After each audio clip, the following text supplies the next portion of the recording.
बिस्मिल्लाहिर्रहमानिर्रहीम। अस्सलामुअलैकुम वरहमतुल्लाहि वबरकातुह। आप देख रहे हैं हमारा चैनल उर्दू हकायात।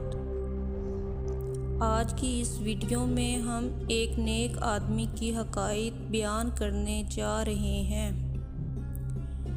आप सबसे दरख्वास्त है कि इस वीडियो को देखने से पहले हमारे चैनल को लाइक और सब्सक्राइब कर दें ताकि हमारे नोटिफिकेशन बर वक्त आप तक पहुंच सकें। कहते हैं कि एक नेक आदमी को कहीं से सोने की ईंट मिल गई।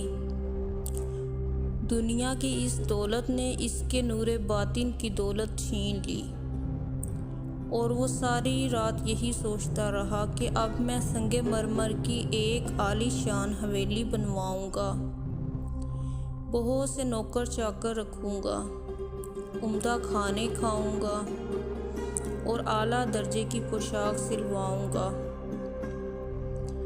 इन दुनियावी ख्यालों ने इसे दीवाना बना दिया। ना खाना पीना याद रहा और ना अल्लाह का जिक्र याद रहा। सुबह को इसी ख्याल में मस्त घर से निकला। रास्ते में इसका गुज़र एक जंगल से हुआ।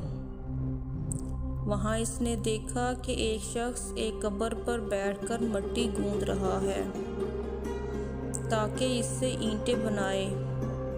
ये नज़ारा देखकर इस नेक आदमी की आंखें खुल गई और इसको ख्याल आया कि मरने के बाद मेरी कब्र की मिट्टी से भी लोग इसी तरह ईंटें बनाएंगे। आलीशान मकान, आला लिबास और उम्दा खाने सब यहीं धरे रह जाएंगे।